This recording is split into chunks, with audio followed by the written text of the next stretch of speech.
All right. Like I said a few weeks back, I would be back to jump into the wasteland. We are here to talk about Mad Max. And if you're here listening to this, then good for you. You're one of the few people apparently that fucking saw Furiosa last weekend and are interested in some Australian wasteland mayhem discussions. And I'm here to bring that to you guys. So, do my brief little intro about all of that. Um, Point of this whole show that we're doing here is if you don't listen to the regular show, which don't know how you got here if you don't, but if that is the case, we do a show. Me and my friend Mike Vitale. I'm Tom Lorenzo, by the way. Nice to meet you. Um, we do a show called You're Missing Out, where we go through all the movies of the National Film Registry. We go induction year by induction year. Each year is a season. Right now we're on season 4, which is 92 selections, and we wanted to do more stuff. Mike wanted me to actually do some more work on this thing, so guess that's what I'm doing. Some more extra work, which is fine. I watch movies anyway. I talk about movies all the time. Whatever. The point we do with the main line show is we want to talk about older movies and really see how these movies, why they're important, and see how they impact movies today, where we see the tendrils of their influence and how they are still alive, even though they may be 30, 40, 50, 100 years old in some cases. We just did an episode about, it's not out yet, but we just recorded one about The Big Parade, almost at this point, 100-year-old silent film. And with this, we wanted extra stuff that would fit into the sort of overview of what we're doing with the show. We're trying to be positive and look into the why a movie's important, or how it's affecting movies today still, and all of that. And I kind of landed upon this format of diving into the franchises before a new entry comes out, because that kind of gets into the really like literalizes what we're talking about, in the sense of how cinema is still alive. How just because something is old doesn't mean it's dead, and you can't find ways to talk about it or look at it in a new way. And franchises are the literalization of that. Like I said, a movie. We're talking about Mad Max today. The first movie came out in 1979. And nobody would have expected it to become what it was, let alone in the 80s, but what it's kind of become now. So yeah, that's kind of the main thing we're doing. Well, what I'm doing, because I'm the only one doing this part of the fucking show. Um, which is we want to talk about things that are, and um Mad Max is next on deck, right after having done the Omen franchise and oh, wow, Planet of the Apes, long night. Sorry, folks. Um, Mad Max was next on deck with the newest entry, Furiosa, which at the time of this recording I have seen. I will discuss it in its place in the chronology of this series, but I won't get too much into it because it's new. Not lighting the box office on fire, which is quite the shame. It's number one opening weekend, but that's really not a lot compared to what it was supposed to cost to make. So hopefully, even if I get 2 people to see this movie that weren't planning on it, that's cool. Um, that's sort of the thing with this franchise, which is kind of what we'll get into, is that they were never really, you know, game-changing, box office shifting movies. First 3 were Australian fucking grindhouse movies, made by a guy that no one in America had heard of, starring this new guy that was kind of on the up, but by the time Beyond Thunderdome came out, was still not like, I don't know, exactly an A-list guy. It would take another few years until he made Lethal Weapon to become like this superstar in America and around the world. So there are these like kind of curios And then, they wait 30 years to make another one, and, you know, we all know Fury Road, like, and the kind of impact it's had and the love it's gotten in the 9 years since its release, and even the time of its release, the people who saw it, another movie that really didn't light the box office on fire. So, um, but despite all of that, these movies are some of the most impactful, influential movies ever made. You know, Road Warrior is one of the most influential movies of all time. Fury Road has been influencing the game since it came out. It has blown other filmmakers' minds and is pushing people into thinking of new ways of how to make action movies, how to just look at cinema in general. And I'm sure Furiosa is going to kind of work in a similar way. It's maybe not as immediately impactful or just like a lightning in a bottle moment that Fury Road was, but it's still one of these kinds of movies that just changes the way you could think about movies and movies in a franchise, and how you not have to be locked into one certain thing, and how you don't, you know, even though this is the first one in the series that really is kind of, you know, leaning on continuity in a way the franchise never was before. Miller's kind of said that he views these movies as tales told around a campfire in the wasteland of this guy Max, and now this time, and now with this movie Furiosa, and how maybe details aren't exactly lining up, and how is Max still, like a guy being played by Tom Hardy in Fury Road, even though it seems like the Wasteland has been a thing for like maybe 40-50 years at that point. And he has his opening monologue like, I used to be a cop and blah blah blah, and you go, well, what's exactly true here, what's not? None of that stuff really mattered until this one, and even here you can still like kind of nitpick some stuff. He doesn't care about that shit. So yeah, well, let's just fucking dive right in to my thoughts on the series from the jump. We are going to now talk about 1979's Mad Max. Australia didn't really have a film industry at the time. It was kind of burgeoning, but it wasn't really what it was going to become, which even still is not like America or China, whatever, India, one of these places that are just nonstop making movies. They make movies and you don't really hear about much of them. The only times you do hear about them is when one manages to cross the fucking pond, cross the Pacific, and get over here,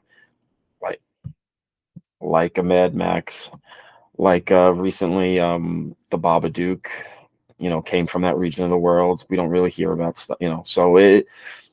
But even at the time, we didn't really,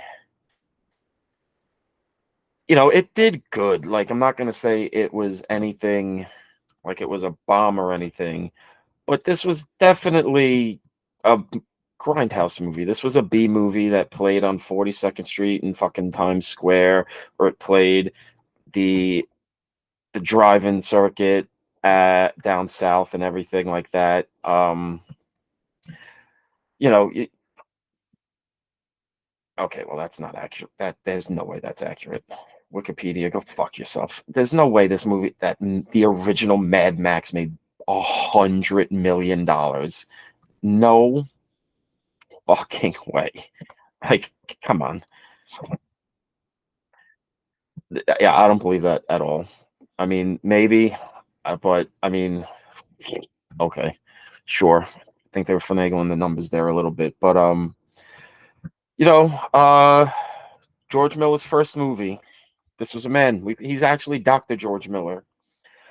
Was working in ER as a doctor, dealing with trauma care, and he's talked about how at the time, drag racing, all street racing, all of that, people back, Australia's a madhouse.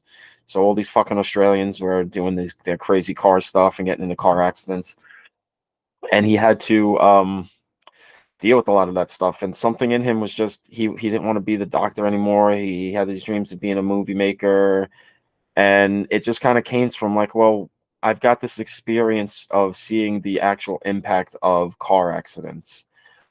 Why don't I kind of use that to kind of give me a unique angle into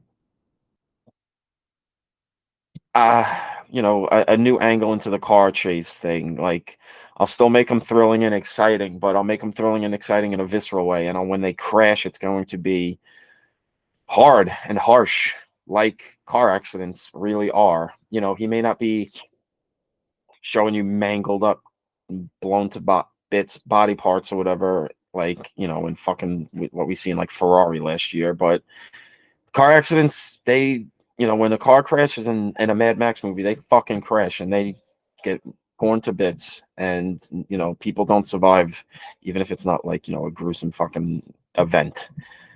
So he decided to do that, and he was shooting his movie with the little money he had, and apparently he was not very pleased. He didn't think he had a good movie. He thought he fucked up. He thought he failed. He was trying to like really salvage it, and wasn't a really positive experience for him in a lot of ways. He just really took it hard, but blah blah blah. Movie comes out, and it's actually a pretty decent hit, big hit actually, if Wikipedia's numbers are to be trusted, which I don't know if I do, but it was obviously big enough to get a sequel and so on and so forth. So did well enough.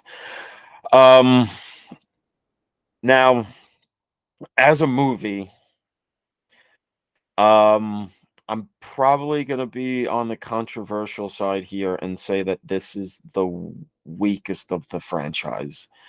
And it's kind of slim margin in that regard, because I still don't think it's really bad, but it isn't great. I don't even know if I would call it good. It's a movie that definitely feels like a first-time filmmaker taking a crack at the bat, and you could feel the energy of the stuff that's working. It gets you hyped up, and you're like, oh wow, this is really good stuff. This, who is this guy? What is he doing? But then the stuff that doesn't work, which is a lot, really just doesn't work. And Miller definitely gets a lot better at the stuff that doesn't work in his career, and the stuff he's good at, he also gets even better. He just, he levels up completely between this and Road Warrior. But this movie, so basically what you got here is a movie pre-apocalypse. We're like in the dregs of society as it's spiraling into the wasteland. Things aren't completely gone. There is still like a sliver of society left. Max is a cop. There's, indications that there's still some sort of judicial system and lawyers and all that sort of shit. But things are falling apart. Street gangs taking over. Everything's mayhem, blah, blah, blah. And Max is a cop. Like, one of these movies, he's the best cop. He's the best. He's the great driver. He's a great, he's just great at everything. But he's got a wife and a little kid, and he's kind of getting sick of the police thing because it doesn't feel like it's a worthwhile job. It doesn't feel like he's making an impact anymore. And they run afoul of a street gang run by the Toe Cutter. And after they kill one of their guys in an opening car chase, this guy, the Night Flyer, Toe Cutter's gang starts coming after the cops, and Max's friend gets horribly mangled in a bike accident, burnt to a crisp. Still alive, but burnt really bad. So Max retires, takes his family out. Oh, his boss says, well, before you actually officially retire, take a vacation. You need to recharge. Then we'll discuss what the actual plan is. Okay, great. Awesome. So he takes his family on like a little vacation. Toe Cutter's gang follows, and Toe Cutter and his gang kill Max's wife and child. Pretty hardcore. It's not graphic or anything, but you still kind of get surprised that a woman and her 1-2-year-old child get run over by motorcycles. That's pretty rough, to say the least. And that's when Max officially becomes mad. He goes fucking crazy with all of this grief in his life, and he seeks revenge on this gang, and he gets it. Not before he gets shot in the leg, which is where he gets his iconic knee brace that kind of completes the outfit and lets you know through recastings or whatnot that this is Max. He's got his leather jacket, he's got his double barrel sawn-off shotgun, and he's got his knee brace. That's Max. That's really all you need from Max, and that's where you get all of that. So it's a very simple narrative. this is nothing you haven't seen before, screenplay wise, that you haven't seen in 1,000 fucking B movies, grindhouse pictures, whatever you want to call them. We're still getting movies like this made to the day. Um, and there's nothing wrong with that. Honestly, like it's with movies like this, the narrative isn't necessarily the thing that'll keep you going. It's just the engine that pushes you from one thing to the next that hopefully can keep you entertained. The only problem in this case is that the engine is not really leading you uh, to many different places. You kind of have your beginning action scene and you have your end action stuff. And everything in between is kind of the dullest, most amateur first time making a movie, not great shit in the world. It is almost shocking how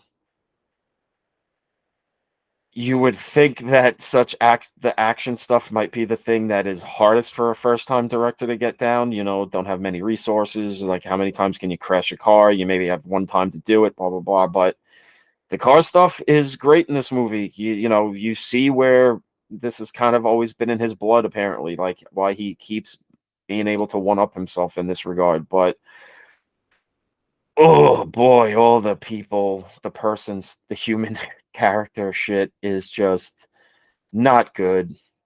You know, Erase all the stuff about Mel's personal life. We kind of have to just deal with it. He's in these movies. And if you hate the guy, I get it. I can't really tell you to watch these movies if you can't deal with him. But that's what I'm doing. I watch these movies. I kind of have to reckon with it. Anybody else is doing the same thing. So take all that shit away. Young pup living in Australia, 1978 or nine, however long it took for them to film and turn it over. I don't know. He's a little rough around the edges, little wet behind the ears.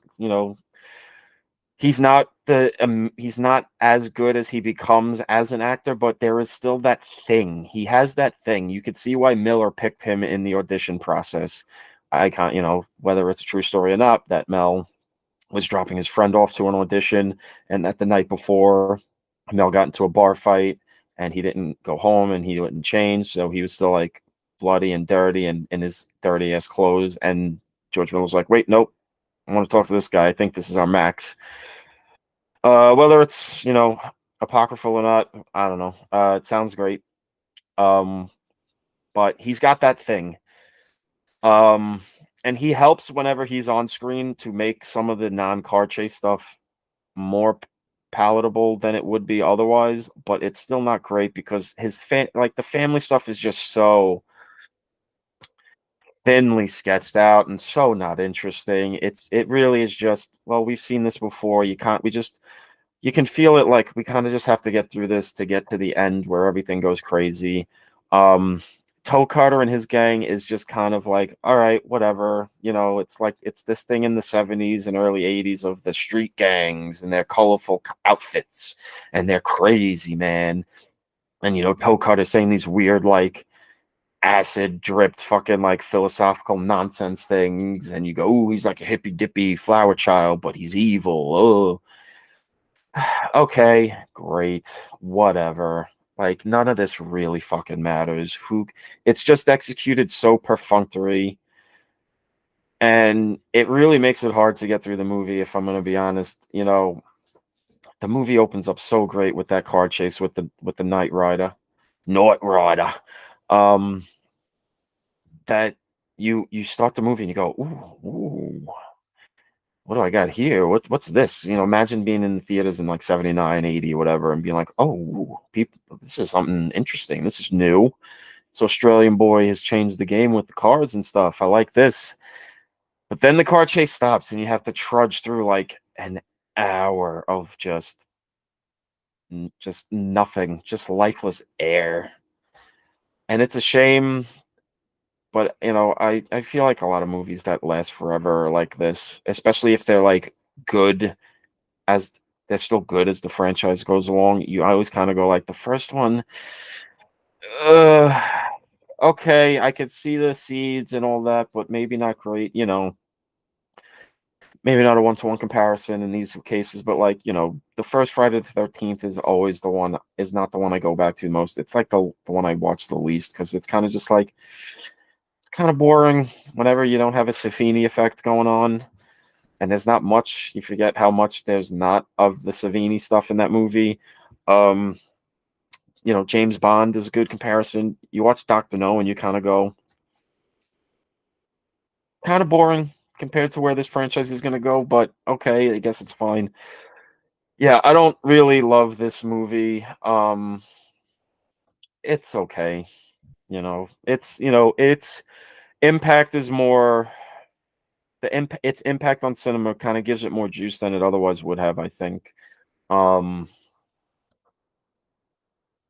I don't even know if I would recommend this to people if I'd say like, yo, would you like Fury Road? Would you like Furiosa? I'd kind of maybe steer them like you could kind of skip it, especially since continuity is so not important in these movies, and you can kind of just in Road Warrior and Fury Road just get the implications of he's lost people and he's crazy and he's a good guy, but he went mad with all the pain and suffering he's dealt with, and we're seeing his journey of coming back to the land of the living. You don't need all this shit. It's just so bland. Not bad, not great. Barely put it into the good category because the car stuff is so good. You kind of just can't hate the movie, honestly. Like, even if, it's not an atrocity, it's just, it's clearly a first movie. So I can't, like, hate on it too hard, but, it's fine. On Letterboxd, I give it a 4 out of 5, and I think that's kind of like a gentleman's 4 out of 5. If you're grading it like a paper at school, like on scale of 0 to 100, and 65 is passing or whatever. This is probably like a B minus. You're kind of hovering in the like 75% to 79 range on a test. It's not special, but it gets the job done better than you would have expected. You expect some of, like, you see the middle stuff, you kind of, I don't know. The ratio is weird in this movie. Like, it's like two amazing like sequences and then a lot of bullshit. But you could do worse. Honestly, you could do a lot worse. Not in this franchise, in my opinion, but there's a lot of movies where you could do a lot worse, especially where this came out with the Grindhouse, the drive-in scene. Which leads us to the movie that really, in essence, kind of starts it all. Um, the true game-changing landmark masterpiece, world shaker of a movie that really did, like, I don't think people really kind of can like understand now how much Road Warrior really changed everything, because if there were stories told about the future and a dystopian future, they didn't look like this.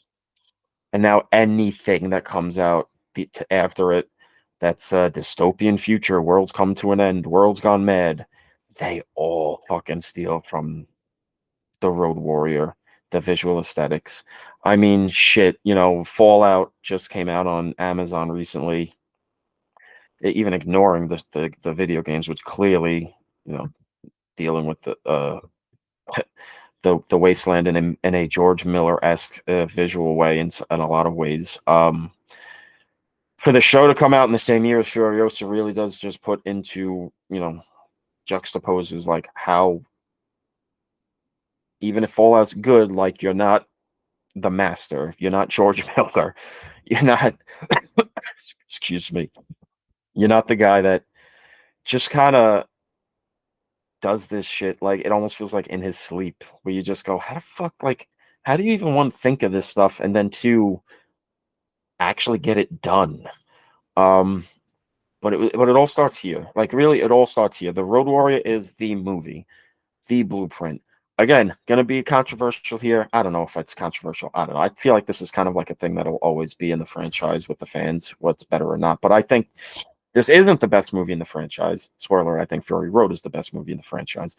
But this is the movie, the first great movie in the franchise, the movie that changed the world, and the movie that really solidified George Miller as a filmmaker. You see him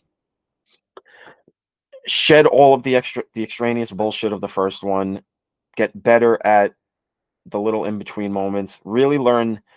For a guy that's very much a maximalist as a visual storyteller, that he is able to really become a master of economic storytelling. And the economic storytelling is right here. There's no extra bullshit, nothing that you need to kind of cut through where you go, oh, do we really need that? It's all just so just streamlined, and it's all right on the screen without him ever holding your hands. It's all the visual storytelling stuff that everybody went nuts for when Fury Road came out, rightfully so. Great fucking movie, blah blah blah.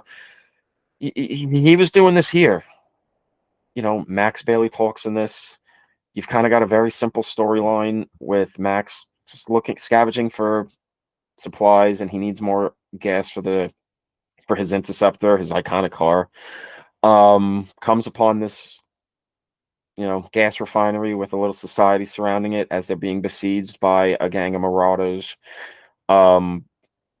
Max helps because he just wants gas, not because he's trying to be charitable, but through his experiences here, he kind of comes back to the land of the living and does something a little selflessly, even if there's a little vengeance tinged in there as well. He is mad after all, and he is Australian, so he is a psychotic. It's all just not complicated, but all the world building and details are all just told visually, and you just get it. He doesn't need to explain everything to you. Doesn't need to have a character tell you this is the world now. This is how things work. You just pick it up. You just pick it up. And I mean, rewatching it because I rewatched all these if you didn't get that during this whole thing so far. I rewatched them all recently. Rewatching it again, man, it's like you just go, "Fuck, this is like it's a perfect movie." The fact that I think Miller he made an even better movie down the road in the same franchise 30 years later is just one of the craziest things that's ever happened in cinema, in my opinion. Like, this movie is elemental. This movie is just perfect. It's short, it's sweet, it's to the point, it looks amazing. All of this apocalyptic gray kind of washed out visual style while still being clear, which is another thing I feel like people don't understand, is he still makes the movie visually legible, which some filmmakers just don't get. They just go, oh, make it gray and ugly and you can't see anything in the dark scenes or whatever. And it's no, you still see shit. You see everything.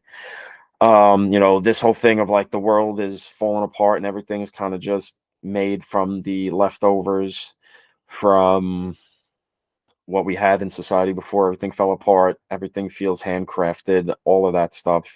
And in those little handcrafted designs, you get little details about things. A lot of people like to point out that a lot of the marauders in Lord Humongous's gang are all dressed up like cops, which is, interesting. Also interesting that Max doesn't really become a hero until he stops being a cop and just becomes a guy who's trying to survive and do the right thing because of his basic humanity, which again, funnily enough, in the first one, aged pretty well. Is that Max realizes you can't really be a hero and do the right thing as a cop. System's not made for it.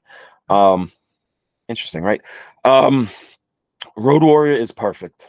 I'm going to say it before. I said before, I'm going to say it a lot. Road Warrior is perfect. This is the movie where you feel where the entire idea coalesces into a perfect picture. This is the movie where you see George Miller become George Miller. This is the movie where you see Mel Gibson become a movie star. He's shed some of the timidity and rookie qualities that he was showing in the first one. He still had his baby fat in the first one. Here, he is just quiet and stoic and he's got that psychotic look in his eye, which, may not have been so much acting, so much as just Mel being Mel, but that's besides the point. The action is even better than the first one. And you would think imagine being in 79, seeing the first one, being like, wow, I mean, that's got to be some of the best car chase stuff I've ever seen in my life. There's no way somebody can top this. And then 2 years later, you're in a movie theater and if you're in America, probably not actually knowing you're seeing a Mad Max sequel because they only called it the Road Warrior here, not Mad Max 2, which is what they called it in the rest of the world because, producers are fucking weird, dumb, stupid people, and they say shit like, "Oh well, Mad Max didn't make a lot of money in America, so people might not want to see a movie called Mad Max 2, so or they don't even know that there was a Mad Max, so call it Road Warrior." And you just go, "Okay, guys, whatever. Enjoy the ridiculous bonuses you get to make bad decisions. Wish I had a job like that. I'd be in the 1% by now for sure." Lord Humongous is such a great villain and kind of the start, in my opinion, of the great villain tradition in the Mad Max series. Tokart is fine, whatever. Hugh Keysburn, legend, rest in peace, king. He's gonna get a second crack at the bat in Fury Road with Immortan Joe, and that's a much better role and performance just because it is a better role. He's got more to chew on. But Lord Humongous is a great villain. What's this fucking guy? Weg. I think his name. Yeah. I don't know. It's just, yeah. Let me see. Well, because yeah, Wes, not Weg. Wes. Vernon Wells is Wes. You know. This movie influenced everybody afterwards. You know. What else is there to say? This is like a perfect movie. Amazed, you watch it and you're amazed that it was made for as little as it was. You could see here again, take it for what you will. And the US, excuse me, the budget is 4.5 million or in Australian dollars.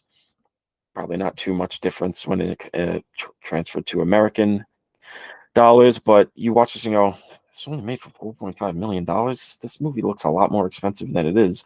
And then you watch the stunts and the practical because it's 1981, so CGI, and you watch and you go, nobody fucking died making this movie. How the fuck is that even possible? And someone once did. This one kind of like iconic stunt where a guy on a bike does a flip and it's kind of a long take, and you go, that looks kind of crazy. Is that guy okay? And you see the behind the scenes stuff on the disc, and that was an accident. Guy wasn't supposed to do that. He did not die. Fucking crazy, right? I mean, God must have really been looking down on this production to make sure that guy didn't die. And really, like, it all comes down to the end of this movie with the action sequence, and that it's just Miller's gonna evolve this whole concept of that, like, he didn't call it a war rig at the time, but that war rig, big, truck being hounded by bikes and cars and all sorts of shit, and people are hopping onto it, almost like, transferring the idea of like pirate ship battles onto the Australian outback road, and really just letting his imagination fly with all the weird shit, he thinks people would make in the apocalypse or whatever, or his version of the apocalypse. And this is where he kind of latches onto the idea of the fable aspect of the Max series, where you don't have to take everything literally. There might be. This seems like it's a tale, like I said before, like a tale told around the campfire. Survivors in the wastelands, telling their tales. Oh, I heard this about Max. I heard this about Max, or this wandering, hero, this wandering vigilante. The avenging angel that is Max, what have you. By having it with the framing device of it being told in the future, this is like, by the Field boy, the little Field kid that Max interacts with throughout this movie, which he really latches onto more so, I think, in these newer movies, in the 21st Century Max movies, but he still does it in Beyond Thunderdome. um One funny thing that I did kind of like think about watching this movie this time was that they do decimate most of Humongous's gang, because Humongous dies and Wes dies and a lot of other guys die, and whoever's left is kind of like left, rudderless, leaderless. So it's kind of fucking funny and a little fucked up that these survivors found an oil refinery and they can keep making gas and all of that stuff. And they just blow it straight to hell just so Humongous can't get to it, even though at the end of the movie you go, they might have wanted to keep that. Who knows it? Just an interesting little thing. They probably didn't know. Also love the little switcheroo that Max is the one driving a decoy, and that it's not actually a tank full of gas, it's full of sand, and that these dipshit marauders got hoodwinked by the survivors. Like that.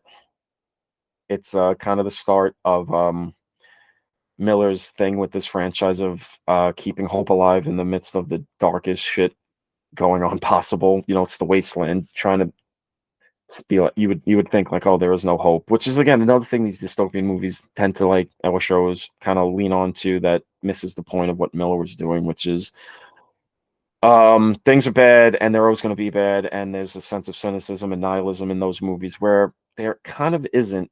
These aren't like, until we get to Beyond the Dome, but for the most part these aren't movies. Also, the first one is a nihilistic, sad, brutal movie where there's no happy ending. But like in the real series, the post-apocalypse version of this franchise, where people are going to die and things are going to be tough, and obviously it's not an easy life these people are living, but he is ultimately making these movies about keeping hope in the midst of darkness, because Max doesn't lose all hope. There's something in him that keeps him going, and when he meets people that need him, that he's able to be there, and that old part of him is able to be alive. Something, we see with the Furiosa saga now, of keeping hope alive and don't letting hope turn you into the monsters that have been hounding you or hurt you or took everything from you. All of that starts here. He builds upon it, obviously, and it becomes this other great, big, wild fucking thing in the 21st century. But this is ground zero of the whole franchise. This is one of the most iconic movies ever made, one of the most influential movies ever made. Of these recaps I've been doing so far, the 3 franchises I've done, I don't know if I necessarily want to say it's the best movie I've done. I mean, I think it probably is, but I think without doubt this is the most influential landmark movie of the bunch, the one that you could still really feel everyone cribbing from, because I don't think anybody's really cribbing from The Omen anymore, or at all. Even the first Omen that came out this year really didn't even feel like an Omen movie. Like I said, felt more like Possession or Suspiria 2018 or whatever. Nobody's really doing the Rod Serling morality tale sci-fi stuff that's the original Planet of the Apes. Even the newer ones aren't really playing in that sort of sandbox. Over time, maybe we could say that, the circus Planet of the Apes could be very influential, the way people use the CGI and stuff and all of that. But that could also be tied in with Lord of the Rings or King Kong or Avatar. I think without doubt, this is the most influential movie on the list of stuff I've done so far. Like without question. If this was an American movie, it would be in the registry.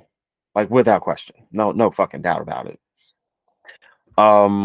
My letterbox to this one, like what are we gonna be surprised? It's a 5 out of 5. This is a fucking 100. This is an A plus, valedictorian fucking kind of movie that, you never fucking see. Yes, Anthony, we go in and we kill. Um what else can be said about it? The Road Warrior. It's the best. But it's not the best, which is the craziest thing about this franchise and about George Miller. Which leads us to George Boy takes a little break with the Mad Max movies.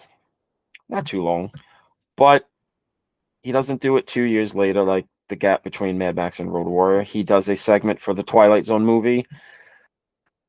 Probably the best entry in that movie. If depending on my mood, I might say Joe Dante segments up there, but George Miller made a great entry. But then he goes right back into the Wasteland, and he delivers Mad Max Beyond Thunderdome in 1985.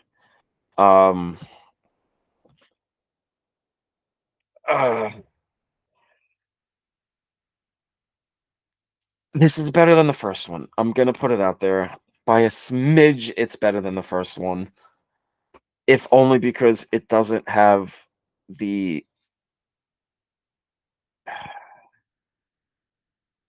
I think the ratio of good to bad is better in this one than in the first one, even though I think the bad in this one might be worse than the bad in the first one, if that makes any sense. For one, you don't have like an hour of nothing happening of interest. It's still like there's a lot of time in this movie where there's like before Max gets to the thing that really kills this movie, which is the fucking Peter Pan ass Lost Boys that show up in the second half of this movie. But it's a while before we get to that. Probably halfway through the movie, I think. And before that, you get the stuff in Bartertown, and you get the stuff with Master Blaster and Anti-Entity. You get the Thunderdome. You get a lot of good stuff. But even in the beginning of that stuff, something's off. The tone feels a little off. It feels goofier. Um, it feels lighter. It feels like um Max isn't doesn't feel like Max in this movie, I gotta say. And I think that's a big issue. He talks a little too much. He's a little lighter. You could say, oh well, he changed after Road Warrior. I don't know. I don't think he would have changed that much into becoming kind of a little chatty catty like he is in this movie. Um, this is a movie that's not rated R like the first two. I'm gonna double check this because I'm pretty sure it's PG-13. But yeah, PG-13 when the first two are rated R, and then the next two are rated R. It's um as my good friend Anthony in the chat is saying, um it is an Amblin ass movie. This was something I posed to Mike in a question in text the other day because we were both rewatching these movies in anticipation of Furiosa. Is this the like it? This might be the biggest example of a movie in the '80s being absolutely crippled by the Amblin effect. There was a lot of Amblin movies, which some people think were Spielberg movies, but they were still Amblin movies. This isn't an Amblin movie, but it still feels so much like it's chasing that Amblin thing. It's lighter in tone. It has all these, goofy, charming kids and all that. Um, and it's goofier and lighter, and it just feels off. And the Amblin thing is definitely a thing that must have affected it. Miller was he worked with Spielberg on the Twilight Zone movie. Spielberg, saw his stuff, likes this guy, and it's like, yeah, let's give you some work. And maybe some of that rubbed off on it. I don't know. Um, I know a big thing that kind of, if you're just like a regular moviegoer, you wouldn't know. You would just be like, this movie's a bit of a dip from the last one, whatever. Miller didn't really direct this whole movie. His heart wasn't in it. His longtime producing partner, Byron Kennedy, was killed in a helicopter crash. Um, before the movie really got going. And he didn't want to do it. He lost his interest, but he was convinced to keep going. He'll have an assistant. He'll have a co-director. Pretty much, George will take care of, if I'm getting this correctly through what I've heard, is that Miller will direct the action stuff, and then all the other stuff will be handed by his co-director, George Ogilvy. Um, it's interesting how in this case Miller decided he wanted to essentially be the B unit guy and do all the action stuff, and let this other guy do all the other stuff, the character driven stuff. And you could feel it. You could feel like this is not a complete George Miller production. There's stuff like the production design and the world building and all of that. Because even the Lost Boys bullshit isn't great, but you can kind of see where he's coming from. And I do like how it ends with them taking over the remnants of Sydney, I think. Um one of the fucking, yeah, Sydney. I got a computer so I can look this stuff up. I'm a smart boy like that. Um and how there's that, again, that hope thing of like, oh, we kind of are rebuilding a society and we put the lights on so other wanderers like Max, maybe Max himself, could find us, even though Max never came back, which, maybe, Max is a wanderer. He's a lone wolf. He's a lone boy, lonely boy. Um, so yeah, it is a big step down after Road Warrior, which, you kind of had to figure was going to happen. Um, Not as bad. I don't think it's as bad as his reputation kind of is. It's not great, can't really defend that it's a great thing, but I think the Border Town stuff is great. The Thunderdome action scene's great. I even think the end action scene where he rescues where him and the kids are escaping from Border Town is actually really good. Tina Turner, again, another good villain that has shades to her. She's not like pure evil like Lord Humongous, which even he gets his little grace notes of like, he opens up that gun case and you see like a picture of like a family and you go, oh, maybe this guy must have lost something.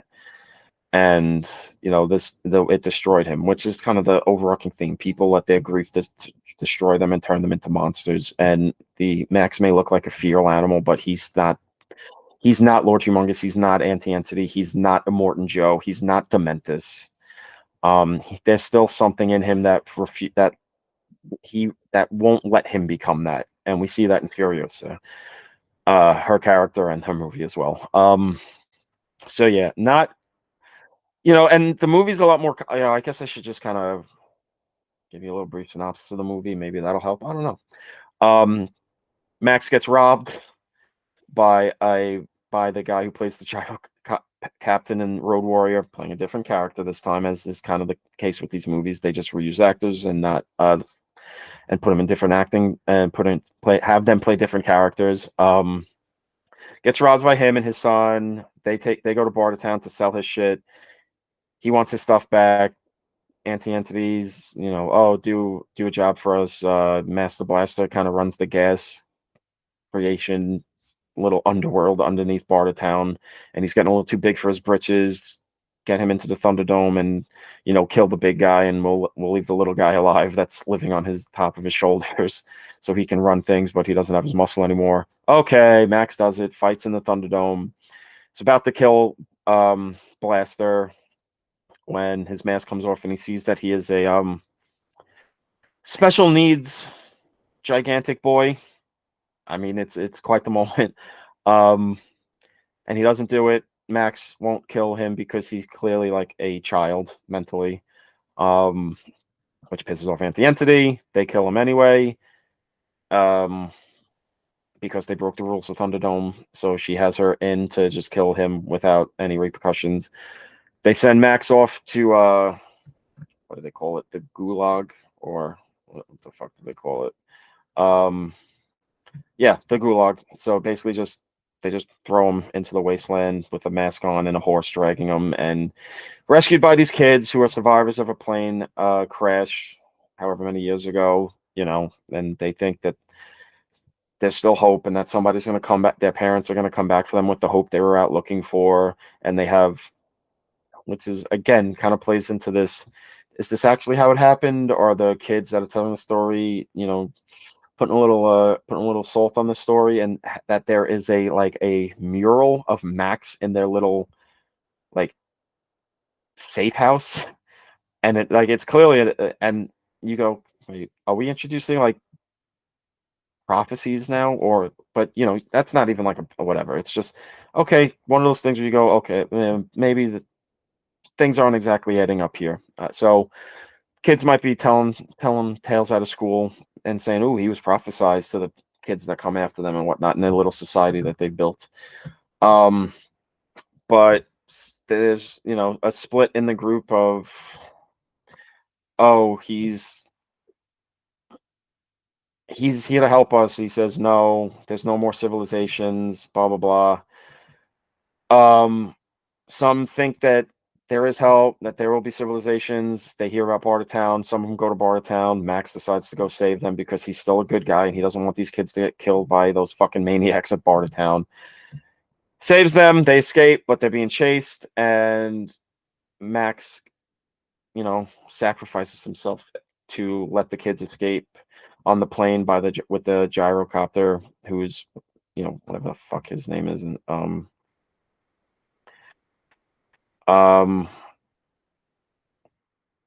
whatever his fucking name is, who cares? The Jedediah who has his flying jalopy. Thank you, Wikipedia.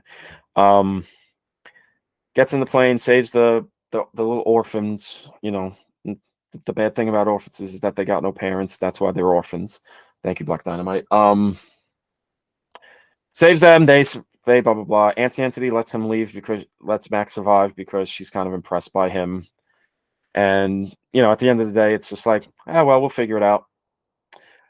So again, ending not on a bleak note, ending on with a sense of hope and optimism, which whatever imbalances this movie has tonal wise, it does fit into what Miller wants this series to be, which is don't give up hope, don't let the darkness overtake you. And so for this one, I'd also give this one a 4 out of 5 on the letterbox scale. If Mad Max is in the 75 to 79 range, I'll say this is like around like 79 to 82 ish on the grading a paper scale.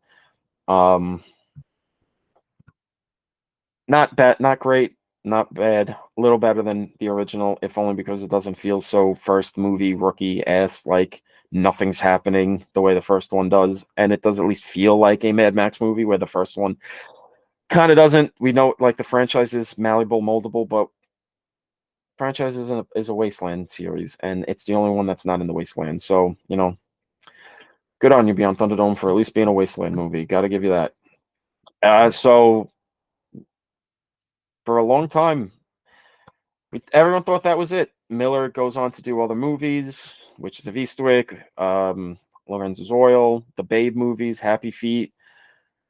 And, we pretty much, Mel Gibson becomes a huge star with the Lethal Weapons. He becomes a big director. He's one of the highest paid actors of all time. But all of this stuff acclaimed before all his stuff went down. We all thought that Mad Max was done. All the stuff of him only co-directing Beyond Thunderdome, him doing other stuff, time just kept, passing, and it's like, well, they're not talking about another one. That's probably it. But he was thinking about it. Maybe not initially, but around, I think he was saying like the late 90s, an idea came to him that just wouldn't get out of his head, wouldn't stop bothering him, wouldn't stop haunting him, was always just there. He just said, the idea came, I had a new Mad Max movie, I want to make a Mad Max movie. And he tried. He really tried. This movie almost got made a few times before, it actually did. They came close with Mel. The location they were shooting was a fucking desert, but before they were like about to shoot. The first rains to hit that area in like decades finally, turned it from a desert into a land filled with greenery, which just, didn't help him out much, so had to scrap it and pause for a bit. Just things kept happening that kind of cursing this movie. And then the Mel Gibson meltdown happened. So he goes, okay, we're going to have to recast because he's, we just can't have him in this movie if we want to get this movie made. Not going to happen. Blah, blah, blah. And then finally, George gets the green light, gets the money, fights. Happy Feet being a big success helps in that regard. And gets an army of fucking stuntmen and actors and crew people into the African desert. Cast Tom Hardy as Max, gets Charlize Theron as Furiosa, and Fury Road begins. And it takes fucking forever. The shoot is forever. We've got the stories now about how it was a miserable experience. Everyone fucking hated each other, it seemed, and nobody thought the movie was going to be good. They couldn't see what George was seeing and how he was making the movie, and Took forever. I mean, fucking Tom Hardy had just filmed, was just coming off the set of Dark Knight Rises when he went to Africa. Dark Knight Rises didn't even come out yet. He really wasn't Tom Hardy yet, the big star that he would become. And the shoot was so long and the editing was so long that he was basically kind of like at the tail end of his like ascension. This was like the end of it for him. This movie comes out in 2015, Fury Road. Charlize is already a big star. She's won her Oscar. She's, pushing into becoming an action star at this point. This is like her big push into doing other stuff than being like an actress or just a hot actress that, we're casting her for a look. She's trying to push herself. And, it's a sequel to a franchise 30 years. The last entry was literally 30 years before. We're recasting the movie. It looks completely different with its color scheme. Like, and the rumors from the set, how hard it was. This, like, it can't be good, right? No, nobody really had any expectations for this movie. And there was words of test screenings where it wasn't like the effects weren't done and the music wasn't temped, and it was kind of and people were saying, "Oh, this movie's not going to be good." And the movie comes out and it's like the greatest goddamn movie anybody's ever seen in their fucking life. A absolute, just like, the skies open and God just gave us a gift of a perfect movie. Literally a perfect movie. It is an evolution of the franchise while still feeling a piece of the franchise. It is doing so many things on such a high level. It makes the action scenes in Road Warrior look like a fucking episode of Paw Patrol. Like, it's crazy. Directors that saw the movie were like, I don't know how George Miller made this movie. Like, it's blowing our minds how he made this movie. And again, how nobody died making this movie. Hardy fits into the role perfectly. He makes it his own. He plays a little bit as like a feral dog in a shelter that, has been beaten and abused and doesn't want to be around anybody. But the more you treat him well, the warmer he becomes. But he's still a weird little freak. Like, that's kind of the great thing about his Max. He's still a weird little guy at the end of the movie. But I think the thing that is the most shocking at the time, but makes, is kind of the masterstroke in when you watch it and in hindsight, is that he's not the star. This is Furiosa's movie. She is the star of the movie. How much can you really do with Max? He's crazy. He becomes a good boy again and helps the people in need, despite the fact that he doesn't want to because he's in so much pain. We get it. Nothing wrong with that, but it's a lesson Sergio Leone learned with The Man with No Name in his Dollars trilogy. You need somebody else to kind of be your main character and have your, badass be sort of like the second lead who's there to help the real lead have their arc.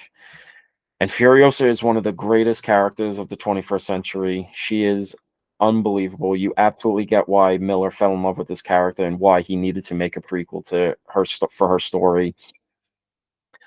It doesn't look like anything else. The colors of this movie is out of control. Especially at a time where movies were getting so desaturated and we were losing color, and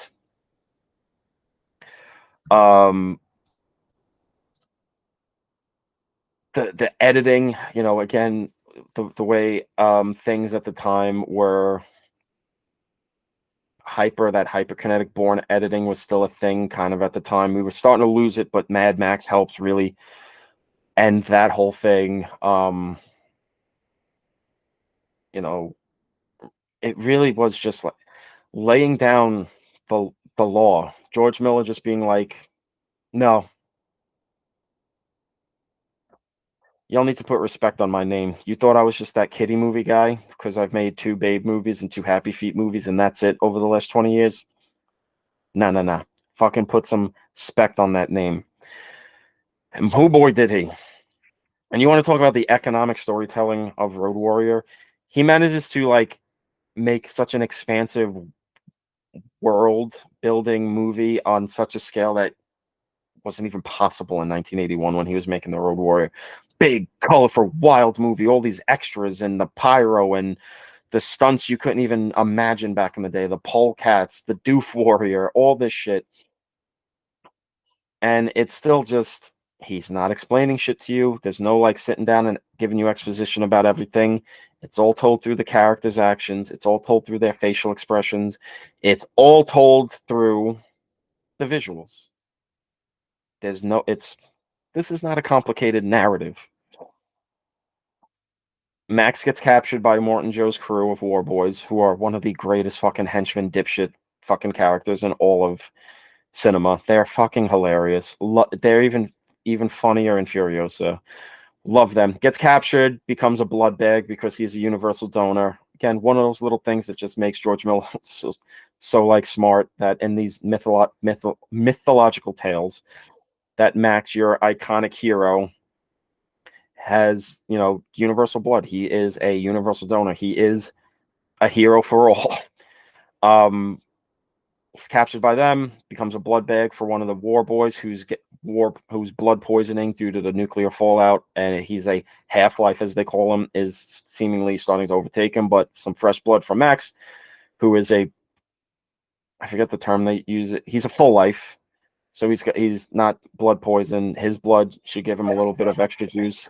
My dog is about to go crazy. Blondie, come here. Shut up. While Max is captured and all of that, Charlize is Imperator Furiosa. She is going from the Citadel in Morton Joe's land, little compound across the desert a ways, not too far. It's within sight of the Citadel. To Gastown. Yeah, it's Gastown. Gastown? Yeah. It's either Gastown or the Bullet Farm. What would I know? I'm only here talking about these movies like I know what I'm talking about. But she's supposed to be doing a pickup. She doesn't do the pickup. She makes a left and goes off into the desert. And it's because Immortan Joe immediately knows what she's up to. He has taken his harem of wives, his breeders, the full lives, perfect women that don't have any genetic deformities, to give him sons and try to give him full life sons to push, keep things going, keep his little empire going when he's gone. A chase ensues. Max gets involved because Nux, who is his donor, who he's donating his blood to against his will, gets into the chase. Max gets involved with the girls. First, he tries to rob them. Can't really rob them. He can't drive the truck without them. Then he starts warming up, kind of becoming a part of the crew, and is helping them for real. He could escape whenever he wants to, but he stays. Furiosa wants to take her to her homeland, which she was taken from like 20-something years before. Things go wrong. The green place doesn't exist anymore. What are we going to do? And Max gives them the idea. The man who says at one point in the movie, hope is a curse. It'll drive you crazy if you can't. He's the one that gives them hope. He's the one that gives them a plan. It's not a great plan. Some people might die during this, but it's something. It's better than driving 150 days into the desert where there's no end in sight. Just turn around and go back to the Citadel. Nobody's there to protect it. We can take over. Or you guys can take over is kind of the thing. Max isn't going to stay. You guys can take over, and you guys can actually have the hope and the good life that you guys have been fighting for. So they do. They turn around. They fight. They survive. Some of them do. And Furiosa manages to takes over the Citadel. And Max drifts back off into the Wasteland, gives her a little nod, and disappears. His good deed for this movie has been done. It's simple. You watch it, and it's just economic, while everything around it is loud, bombastic, just maximalist to a fucking, forget cranking it to 11. This shit is cranked to fucking 15. Perfect fucking movie. Perfect movie. This is the best movie in the franchise. It's just this. What can you say about this movie? It's perfect. It's perfect. Every actor is perfectly cast. Every story beat is perfectly executed. all of the action scenes just keep building and building and building. It's just perfect. The sandstorm is great. The nighttime raid with the bullet farmer is great. And then just the end. What, like, how do you not laugh when it just starts pulling back and that's like the polecats show up and you just go, of course, man. This dude just keeps just piling on the crazy until the end of the movie. And, you know, it's a great movie. Didn't do great at the box office. Wasn't a bomb per se, but not exactly what they really wanted. You know, somewhere between 150, 185 million was the budget, grossed 380 worldwide. So didn't necessarily lose, but didn't really gain money. Not what they wanted. But between all the Oscars it won and home video and people talking about it all the time, it definitely made its money back after the box office. Otherwise, we wouldn't have gotten Furiosa. He goes off and makes another movie before he gets to Furiosa, but he keeps saying, Furiosa, Furiosa, that's the next thing I'm going to do. I want to make a prequel about Furiosa. I love this character. I want to do it. So he goes and makes 3,000 Years of Longing, another great fucking movie. You guys should check that out, but that's a story for another day. Once he's done with that, back into the Wasteland, makes Furiosa, and he shifts gears again. It's nothing like Road Warrior. It's nothing like Beyond Thunderdome. It's nothing like Fury Road. It may have the visual style and color scheme of Fury Road, but it is not Fury Road. And that may be why people are not exactly vibing with the movie. Oh, like, not really. I mean, it's some people. It's still like the reviews are great. The people that see it for the most part are loving it. There's just some people that can't get over the fact that it's not Fury Road 2, or can't get over the fact that it's like a 2.5 hour movie that's not Fury Road, but more like a meth head version of a David Lean epic. Not gonna get too spoiler much into this movie because it's new and I want you people to see it, but he did it again. It's a great fucking movie.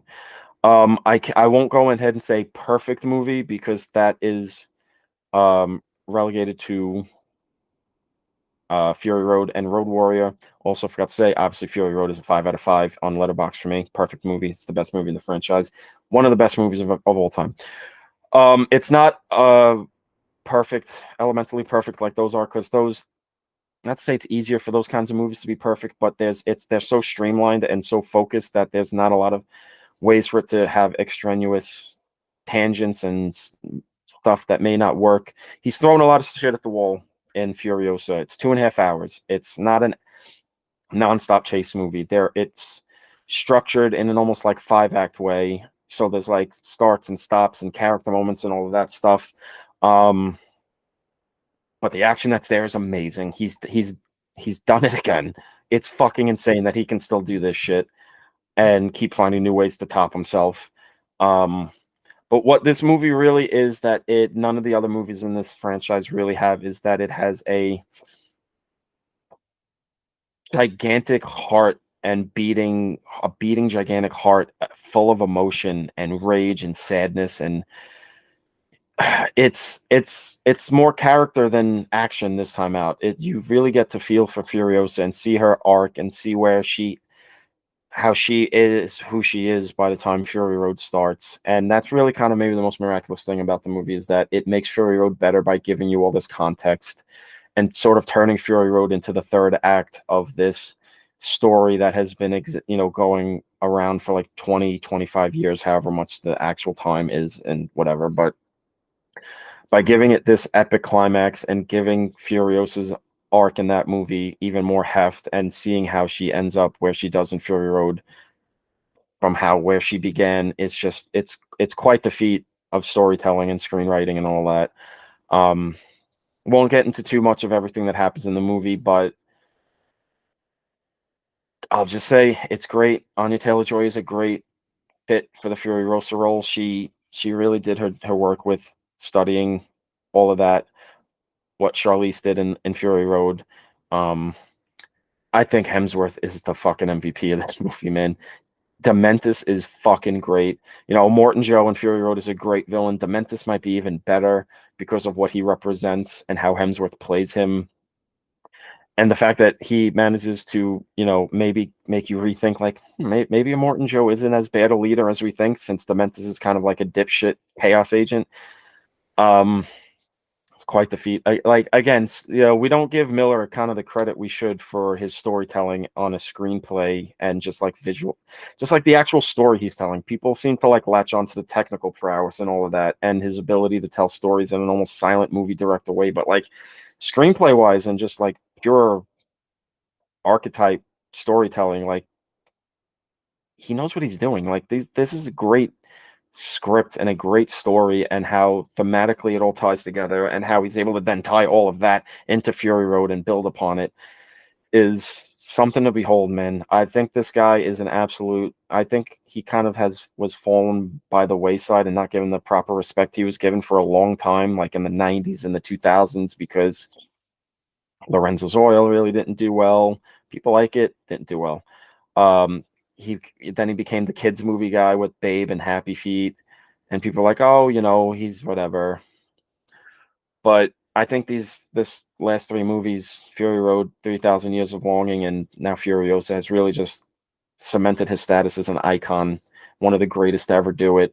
I can't wait to see whatever he does next. I know he's talking about he wants to do another Mad Max movie. He's calling it The Wastelands, which, hey, I'll see it. I'm 100% there, like no question about it. That's going to be a hard shoot. Almost guaranteed Tom Hardy's not going to be in it. Doesn't sound like Tom had a great time on it. It doesn't sound like George really enjoyed his time with Tom. um, from what I hear. So they say. Um, Maybe it's he doesn't really say exactly what it's going to be. Maybe Furiosa shows up in it again. Maybe it's just another new tale where things are completely different and it's just another Max tale. Who knows? Maybe he does something else in between, like he did between Fury Road and Furiosa. Whatever this guy wants to do, I'm there. So, with that being said, my letterbox review for this one is again a 5 out of 5. I don't think it's as perfect a piece as Road Warrior is, but I'm putting it above Road Warrior in the Mad Max rankings. Mainly for the epic throw everything at the wall, everything but the kitchen sink storytelling style he's going for with this movie, and the emotions he wrangles out of it, and the ability to turn it into an epic prologue to Fury Road that enhances it is just stunning work. This is my second favorite George Miller movie. 5 out of 5. If it's not 100, it's like a 97, 98. But I'm still gonna kind of just, for what it's going for, I'm putting it above Road Warrior, slightly below Fury Road, because you kind of just can't. Those two are now just interlinked. It's gonna be a thing where if you watch one, you've got to watch the other. Yeah, I love it. I think it's great. I hope people keep this movie alive and keep, preaching it to the people that haven't seen it yet. And I hope it has legs, and I hope its home video and streaming life is very vital and viral, big. Can you make it epic? Yeah, so that's Mad Max. What a franchise. I mean, like I said, who would have thought in like the 90s or even the 2000s we'd get more Mad Max and that they'd be as good as they are and as just masterful as they are. It's something to behold. George Miller, what a guy. So that's it for this recap nonsense that I'm doing.